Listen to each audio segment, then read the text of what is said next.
여러분, 우리가 시편에 기록되어 있는 기도와 찬송들을 살펴보게 되면 시인들이 자신들이 처한 상황 속에서, 고난과 시련 속에서 하나님을 향한 자신들의 솔직한 마음과 감정을 있는 그대로 표현하고 있다는 사실을 발견하게 됩니다. 때로 자신들에게 고난을 안겨다 주고 있는 적들을 대항하여 하나님께서 그들을 복수해 주시기를 하나님께 간구하고 있는 내용이 기록되어 있기도 하지요. 또 다른 한편으로 행복하고 기쁜 상황 속에서 하나님을 영원히 찬양하고 신뢰하겠다 하는 그들의 고백이 있는 그대로 기록되어 있는 것, 그것이 시편일 것입니다.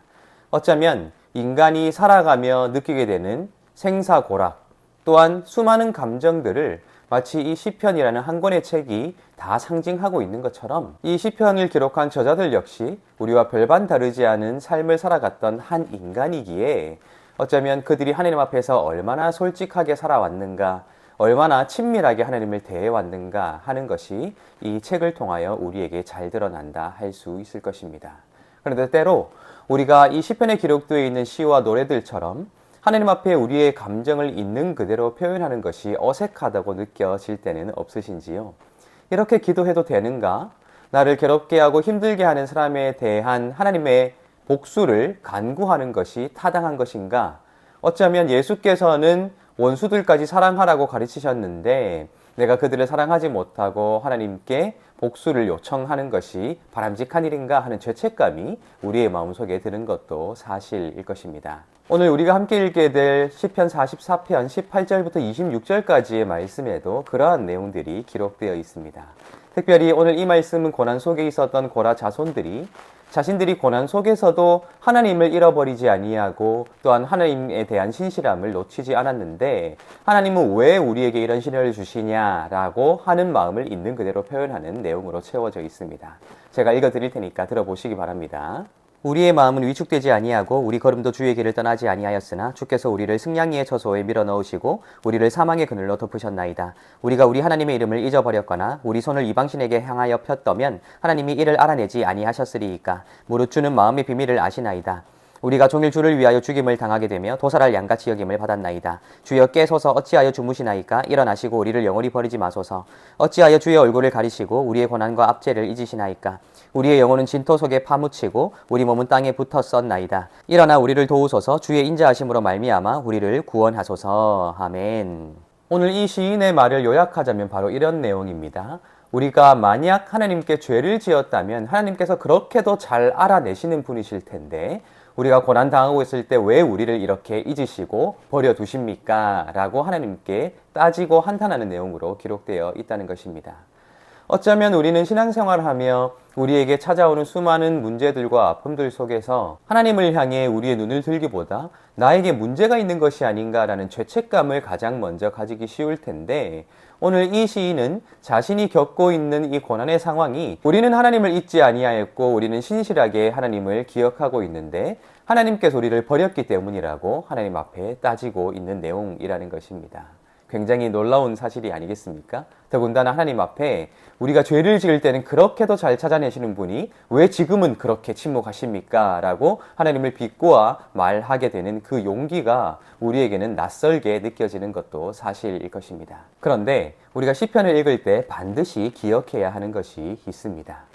시편에 수록되어 있는 수많은 시와 노래를 지어 불렀던 시인들은 하나님 앞에서 자신들의 고난의 상황 속에 억울함을 표현하고 원수를 갚아달라고 하나님께 요청하며 하나님을 원망하는 그들의 마음을 있는 그대로 표현하고 있는데 그들의 삶은 그렇지 않았을 것이라는 사실을 우리가 반드시 기억할 수 있어야 한다는 것입니다. 다윗을 생각해 보시기 바랍니다. 자신이 처해 있었던 그 고난의 상황 속에서 하나님께 억울함을 표현하고 원수를 갚아달라고 요청하였지만 자신을 죽이려 했던 사울에게 자기 스스로 복수하지 않았다는 사실을 우리는 너무나도 잘 알고 있다는 것입니다. 어떻게 그런 일이 가능했을까요? 어쩌면 그 마음속에 자라나고 있는 감정들과 복수심들과 또한 폭발하는 그 분노들을 오히려 하나님 앞에 있는 그대로 고백함으로써 정작 자신이 살아가게 되는 삶에 있어서는 그 감정과는 달리 올바른 선택을 하게 되고 선한 선택을 하게 되는 그러한 겸허함과 용기를 얻을 수 있었던 것이 아닌가라는 생각을 해보게 됩니다. 오늘 우리가 함께 읽은 시편 44편의 마지막 부분, 우리가 죄를 지을 때는 그렇게 잘 찾아내시는 분이 왜 지금은 그렇게 침묵하십니까? 라고 하나님 앞에 비꼬듯 항변했던 이 시인의 모습도 마찬가지일 것입니다. 하나님 앞에 솔직하되 이후의 삶 속에서는 오히려 하나님 앞에 더 정결한 삶으로 그 삶의 모습과 말과 행동으로 오히려 하나님을 영화롭게 했던 그들의 삶이 그러한 솔직함을 통해 준비될 수 있지 않았는가 하는 생각을 해보게 된다는 것입니다. 정리되지 않은 감정과 정리되지 않은 그러한 생각들이 어쩌면 우리의 말과 행동을 지배하려고 할 때가 굉장히 많이 있을 텐데, 오늘 이 시편 44편을 비롯하여 하나님 앞에 솔직하게 자신의 심정을 고백하고 있는 이 노래들은 결국 하나님 앞에 먼저 우리의 감정을 정리하고 우리의 생각을 그렇게 솔직하게 털어놓고 정리할 때에 정리되기 전의 감정과 생각처럼 우리의 삶이 그렇게 이끌려 나아가는 것이 아니라 하나님 앞에 정돈됨으로 오히려 우리의 말과 행동은 더 아름다운 것으로 행해질 수 있는 것이 아닐까라는 생각을 해보게 된다는 것입니다. 여러분, 기도할 때 하나님 앞에 솔직하게 고백하는 것은 굉장히 중요합니다.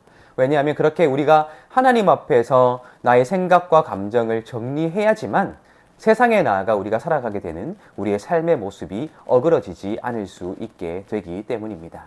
정리되지 않은 감정과 생각으로 누군가에게 상처를 주는 일을 하지 않게 될 수 있다는 것입니다. 그렇게 주님께서 우리에게 새롭게 주실 시간들을 살아갈 때에 내 감정과 생각이 먼저 정돈되었으므로 오히려 정제된 말과 행동으로, 오히려 더 거룩한 말과 행동으로 하나님께 영광 돌리고 많은 사람들에게 선한 영향력을 끼칠 수 있으면 좋겠다는 생각을 해보게 됩니다. 오늘도 그러한 삶을 살아가시고 온전히 주님 앞에 영광 돌리시기를 예수님의 이름으로 축복합니다.